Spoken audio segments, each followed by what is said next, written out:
Hey there, everybody. Welcome to Brush Up with Braun, brought to you by Braun's Painting Network. I am your host, Steve Braun, and this is episode 5 of our inaugural season of this new podcast series titled Brush Up with Braun, which is a show dedicated to all things residential painting and related home improvement and business topics.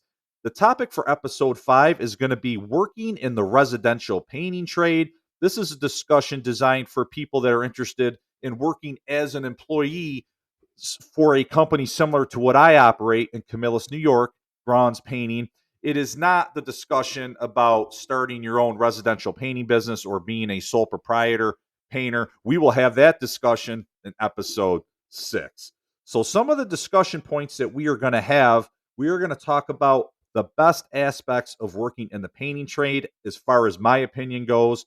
We're going to take a look at some of the challenges associated with working as a professional painter. And then we're going to take a look at what does compensation look like if you were to work for a company similar to mine that I operate here in Camillus, New York. A couple of quick notes is I can give you my perspective operating in upstate New York.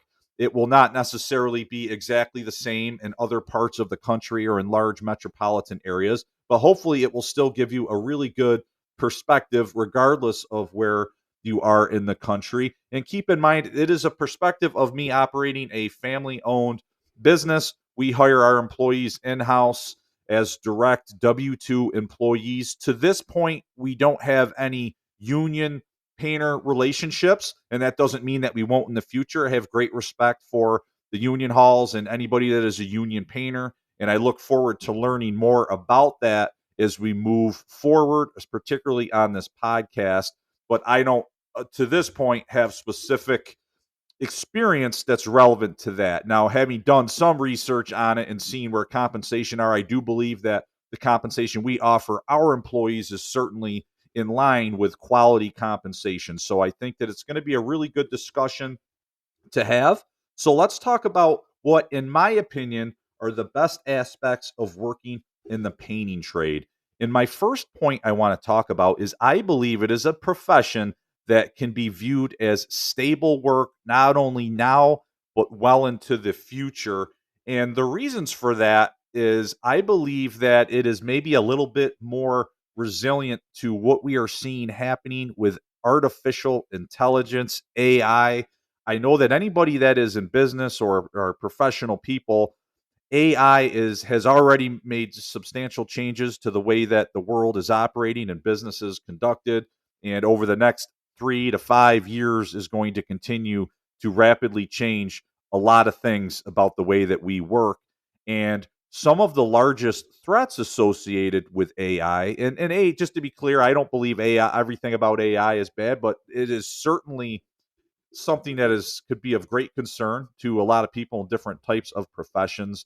I think some of the knowledge workers have to be concerned about their work being able to be replicated with artificial intelligence. And one of the things I like about home improvements in general and residential painting is that you are talking about a more physically demanding, a more manually intensive, a very uh, creative oftentimes type of position that is seems to be a little bit more resilient to immediately being duplicated by artificial intelligence. I think that it's going to be a while before a robot is showing up in your living room and painting your ceilings and your walls in trim. At least I hope so. If it gets to the point to where that happens, we might as well just all like go lay down in a warehouse somewhere with virtual reality headsets on and live that way if we got robots that start painting our houses. So that's one thing that I really feel pretty strongly about that. Where when I was a young man, you really had to want to learn about technology and computers and computer programming and internet technology. That was the wave of the future. And it was almost as if doing anything in the trades or manual was maybe kind of a dying breed, or things like manufacturing.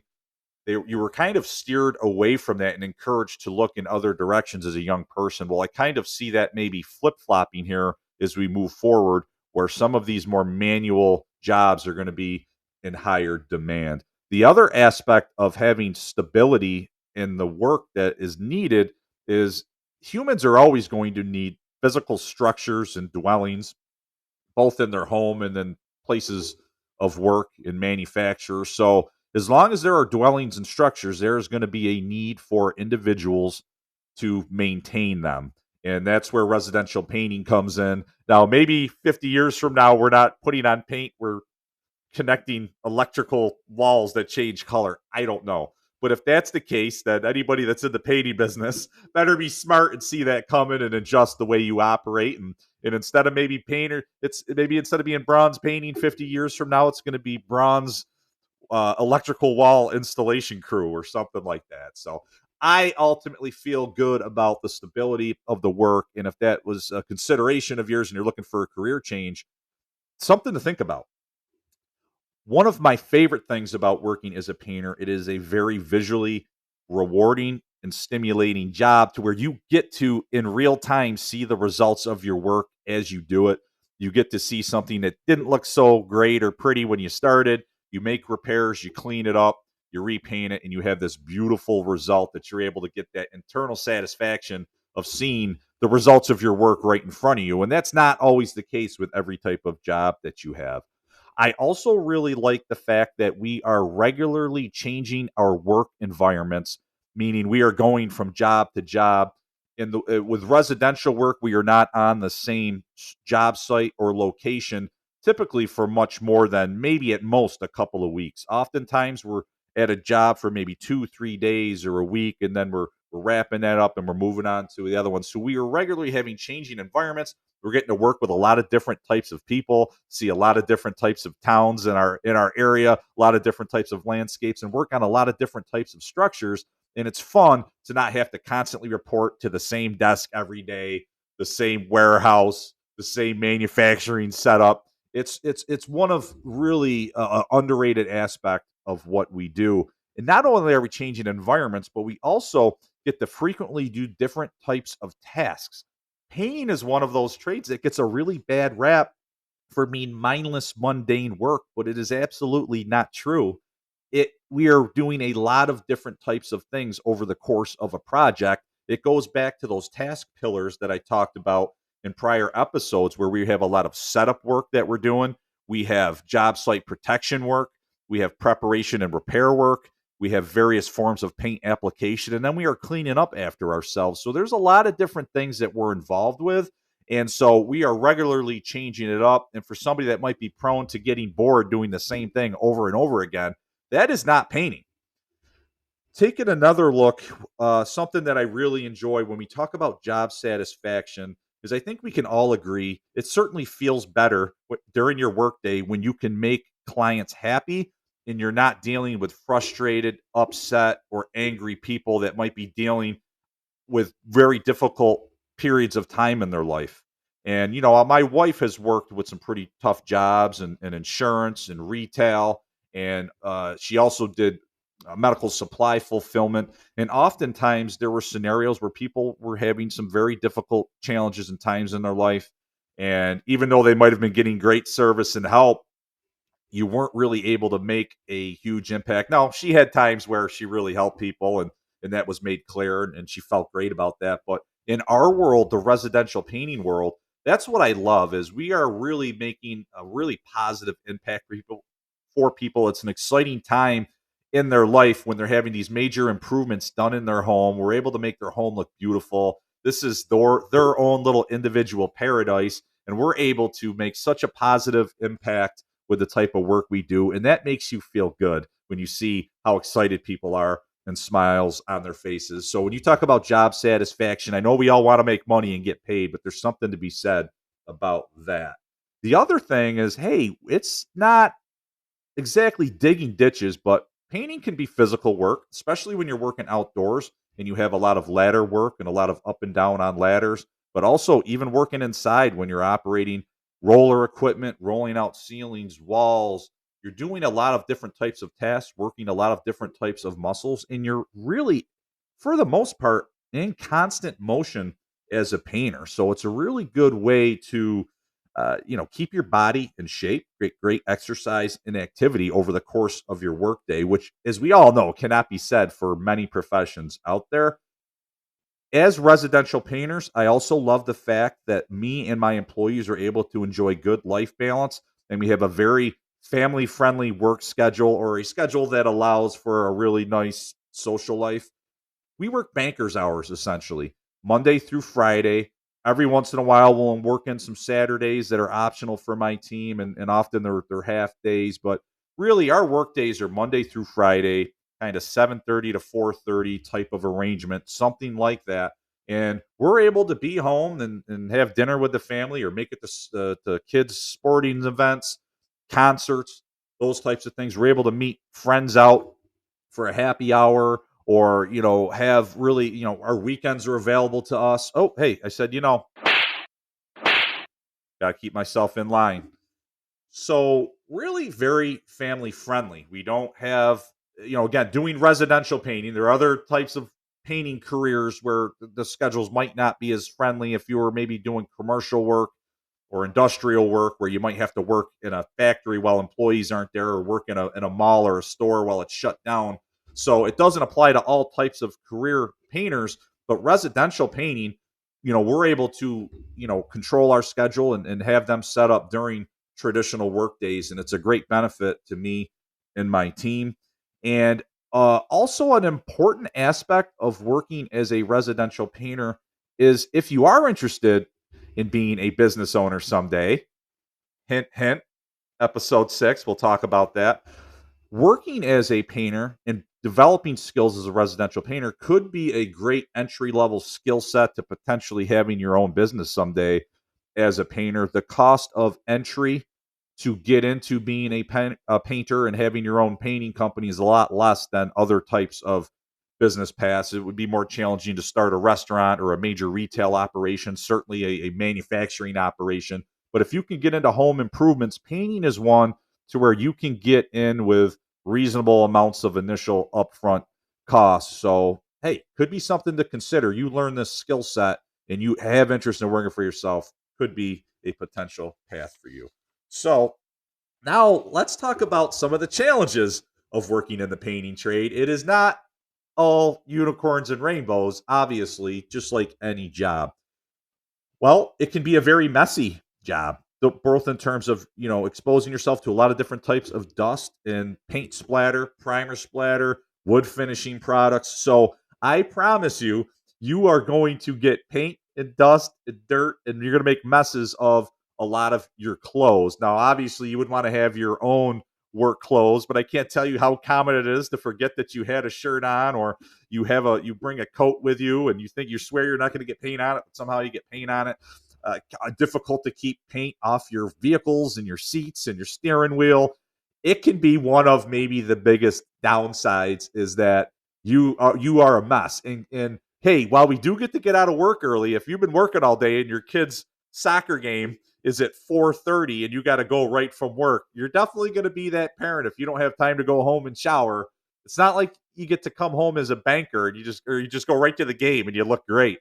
You look kind of a mess, and you might have to show up at some functions sometimes looking pretty rough with paint splattered all over your clothes. Is a disaster. So, something to think about. A very messy job. It can also be a dangerous job. Now, I will say many jobs are dangerous. One of the most dangerous jobs in the world, they say, is being a truck driver, which you initially say, well, why would that be the case? But obviously, traveling on the road that much, putting that much miles and exposing yourself to that much traffic, it's definitely one of the riskier careers you can have.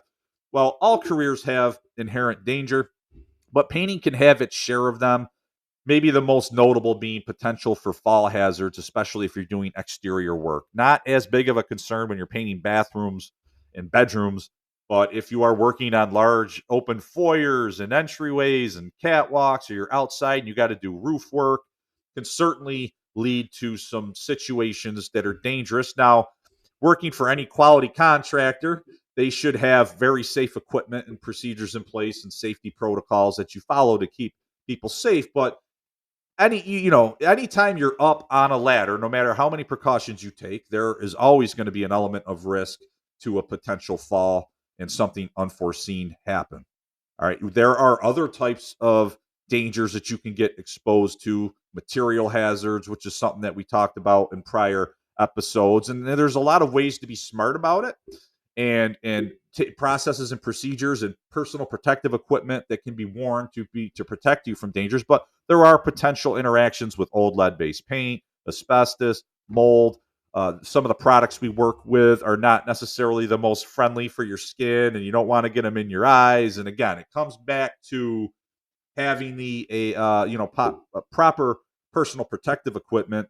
Working as a painter, you there's going to be times where you're going to need to wear a respirator, and you're really going to want to make sure you're medically clear, that you're physically fit to wear a respirator. There could be scenarios where if you have predispositions or respiratory problems, that it might not be safe for you to wear that the respirators that are required to protect you from dust or volatile organic compounds that are kind of off gassing from products. So that alone could be a reason why working as a professional painter might not be right for you. It can also be a physically demanding job. One of the concerns could be repetitive stress. Now, I talked earlier about how we do change up tasks, so that helps. And if you got a good team and good leadership that's going to be aware of potential for repetitive stress, and we all have each other's back and we're moving around and switching up tasks, then hopefully you can limit some of this. But there's no denying repetitive stress is a problem for many careers. And certainly painting is one of them. When you're doing a lot of similar motions with rolling, you're using your hands a lot, fine motor skills. You could see how potential for arthritis or carpal tunnel, where you have to do all these fine movements, could be an issue from a repetitive stress type of, of issue. And then, of course, ladder work, having to get up and down ladders is not only physically demanding, but there's the whole element of being afraid of heights. And sometimes people don't realize that they're actually pretty scared of heights if they haven't had a lot of opportunity to do it. And even if you're not, you could be somebody that eventually will get very comfortable working on a ladder, but you might be surprised that it's going to take you some time to build up that skill set and that confidence level, so to speak, working on ladders. And I will say it's one thing to climb a ladder to get to a destination, but when you have to get on ladders and then work from ladders, scraping and painting and sanding, it's another level of ability that you need to have working from ladders. Painting is a career that requires patience and attention to detail, and that's not a bad thing, but you have to understand yourself and what your mindset is and what you enjoy to do. You really need to be focused. You really need to be able to not just look at things on a big scale or big picture. You need to be able to look at the finer details of a project and the minutia and make sure you're doing great quality work. And it does require patience, because you can't do everything all at once and just immediately get everything done. There are a lot of dry time factors and preparation and setup steps that need to happen, and not everything can always happen in a day. You might need to be able to multitask and bounce around between a lot of different types of work over the course of a project. Another thing super important is that you need to be coachable in this field. Your work will be scrutinized by your peers, by leadership that you work for, and by customers. And if you are somebody that struggles with constructive criticism and being coached up and being told when things aren't good enough or they don't look right or what do we need to improve on, then it could be a difficult career to have, because the results of your work and your skills are very much on display, and they're on display right away. We're not going to find out 3 years down the road that you're not very good at applying paint. You're going to know right away, and it's going to be, and you're going to see that. And in my opinion, that actually should be a positive thing. But for somebody that doesn't have that mentality, it could be difficult, and it could be a job to where you're getting your feelings hurt a lot. So something to think about. You also need to be mentally focused to do this job. It's got a rap for being mindless work, and it just is not true. There are so many processes and procedures and different types of products, tools, and supplies that need to be used. It requires a lot of knowledge to be a really good painter, and you have to be regularly engaged with your work, paying attention. You often have to work with other team members, understand what they're doing. You are functioning as one part of a team that it is in motion, and you can't just disengage from the project, not worry about what anybody else is doing, and just mindlessly slap paint on all day long. That is not how it works, at least if you want to be a good painter. So please keep that in mind. My last thought about what could be a potential challenge, and again, it's not a bad thing, but you need to understand is that you need to have a very high level of professionalism and very high quality conduct while you're working. And not to be stiff. If you know anything about me or you see some of my content, like I like to have fun. I mean, I am not that big of a nerd. I am not, but when it comes to work, there's another level. There's a difference between how you should conduct yourself while you're working versus how you're going to conduct yourself in a locker room or when you're hanging out with a group of buddies around a campfire. And painting, it's at another residential painting, I should say. It is at another level because you are in somebody's home space and you need to be on your best behavior. There may be people with all types of different backgrounds, beliefs, children in the home. So the things that are said and done while you're working inside a home needs to be it's at a higher level of scrutiny, and you need to be dialed in that regard. If you are working on a job site with nothing but your coworkers and other contractors, or in a factory facility, and we don't have children in earshot, or those types of things, well, you have more, I guess, flexibility, so to speak. But that is not the case with what we do in residential painting. All right, so some of the pros, some of the challenges. Let's talk about what many people, I'm sure, are interested. What does compensation look like if you were to work for a smaller company like mine, working as a residential painter? Our wage ranges are anywhere from $16 to $25 an hour currently, depending on your experience level, both in life and in business, and your working experience in general, and then your experience as a painter, and then any leadership skills that you have. I'm pretty in tune with what's going on with compensation in my area, and what you need to be able to do to have competitive offers.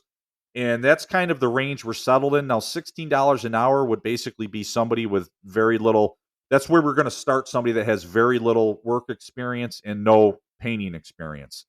Uh, if you have no painting experience, but you have a lot of other working experience and life experience that can be attributable to what we do, we're interested in that. And typically, you're going to see, oh, hey, let me slap myself.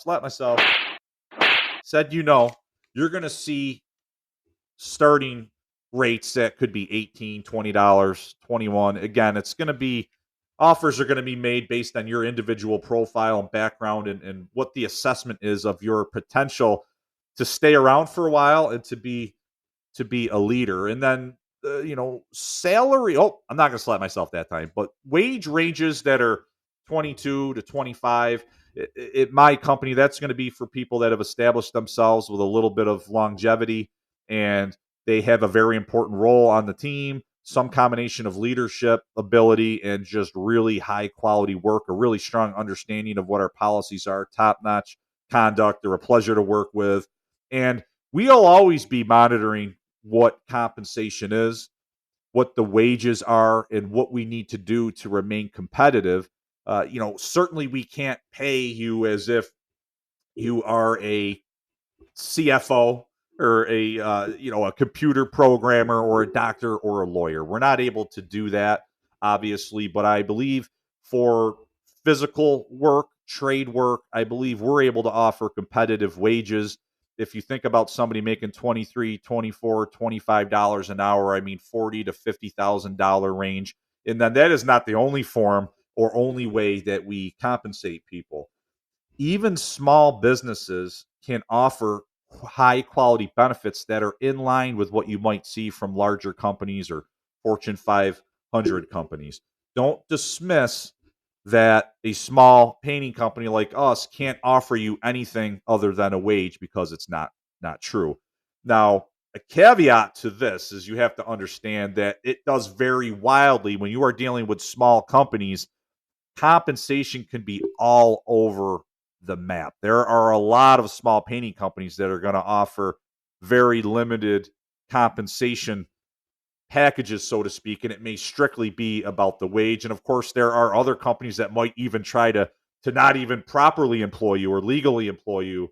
They might be looking to do 1099 classifications or cash deals and things like that. But if it's a properly operated small painting business and a business that is interested in trying to build a team, grow a team, scale a business, and recruit people and retain them, there is no reason why smaller businesses can't budget for and access really good benefits. So examples of that would be 401k. That is one of the probably the more easy things that a small business can offer their employees. It's actually pretty affordable to administer. There are some pretty affordable monthly fees that you can use to have an organization operate and manage your company's 401k plan. We have it set up through our payroll application on QuickBooks, and it is all kind of automated through our payroll system. It's great. As a business owner, I don't really have to do much interaction with it at all, other than some occasional maintenance things. But ultimately, it is very much self-service for the employee. They are able to go and manage their own account and arrange their investments however they want. And even as a small business, we administer that. We have it handled through the payroll, just like a major big company would. And we match up to 5% of our employees' contributions, and that's something that we budget for. And to me, it's a really important part of our compensation package. We have a safe harbor plan that allows any contributions we make, they are immediately vested to our employees, meaning they get to keep that money even when they move on. There's no waiting periods like 3 years or 5 years. So you are able to plan for retirement working for a small painting company like me. I want to make sure people understand that. There's also there's no reason a small painting company cannot offer company sponsored medical plans if that's what you need in your current situation. Small company like what I have, it would be similar to what you see for big companies. It would probably be something along the lines of a shared premium plan. What is common is that, a small business like mine might pay 50% of the monthly premiums, and then the employee has the other 50% taken out pre-tax out of their paycheck. Sure, are there larger companies or municipalities and government jobs to where the whole premiums are paid for or larger percentages? Absolutely. But it's certainly realistic and possible for a small company like mine to do that. What I will say about that is the way things have changed with the Affordable Care Act, and in New York State, there's the exchange. You might find that it's actually a better value to find a plan on your own as an individual through the exchange and actually get better or comparable coverage. And then that might be a conversation and leverage you can have with your employer. If your employer is not having to pay for any portion of your premiums, then that might be some added dollars that are available that you can negotiate in either a wage or other forms of compensation. We offer paid sick time. So when you talk about paid time off, don't just assume when you're working for a painter, it's just some temporary stopgap job that you do during the summer while you're looking for something better. If you really like this trade, you're going to you work for a small company that offers you time off like a major company would. In New York State, once a company hits a certain threshold of employees and revenue, you're actually required by law to offer sick time, and then at certain thresholds, paid sick time. So we offer 40 hours of paid sick time to our employees. I understand that might not be robust if you have other types of careers and jobs that have multiple weeks of sick time, but we offer that. Again, I talked about how we have bankers hours, and that goes to the holidays too. All of the major notorious, cookout holidays, 4th of July, Labor Day, Memorial Day, those are all paid holidays for my team. All of the major religious holidays, and we allow flexibility on that with our employees to kind of pick and choose, but we offer those as paid days off. New Year's Eve and New Year's Day, the day after Thanksgiving, is a paid day off for my team.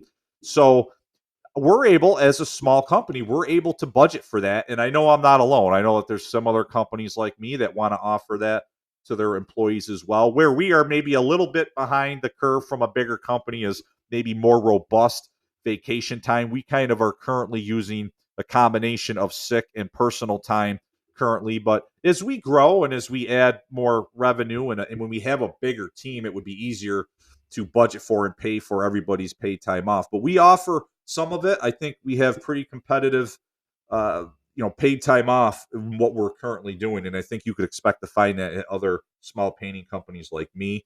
Some other things you might find is EAP, Employee Assistance Program, which is something that you would see at bigger companies where you might get assistance with maybe legal issues or selling your house or relocation assistance, discounts, mental health, things of that nature are something that a small company like mine can access those types of programs just as easily as a big company could.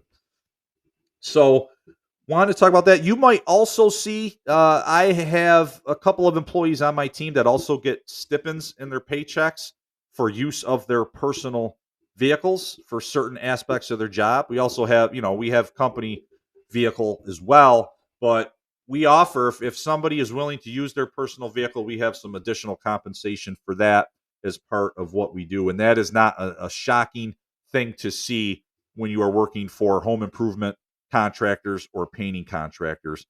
My other thing that I would say, and it's related to compensation, is there is a great deal of opportunity for advancement in the working trades like this.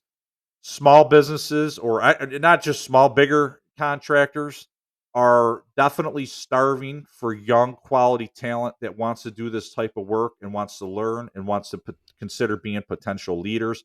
There's a lot of opportunity for that. We I can't say that all painting companies do this, but I do have a background working for bigger companies, and I saw the way that they go about uh, with doing reviews and development plans for employees. So we incorporate some of that stuff even into our small business, where we have sit downs with our employees and have development plans and talk about the next steps of their career and do reviews on performance. And so don't dismiss a small painting company for allowing you to advance in your career. There is a huge need for talented, high quality people to execute this type of work. So that's what I have for this episode. I hope that it's helpful if you were considering possibly working as a professional painter. I hope this gave you some sort of insight to help you make a decision if it's something you want to look into further. Thank you so much for listening. If you think you might want to consider being a professional painting contractor and operating your own business, then you're definitely going to want to check out episode 6, because that's what we will be talking about. In the meantime, happy painting, and I'll talk to you on the next one. Thank you.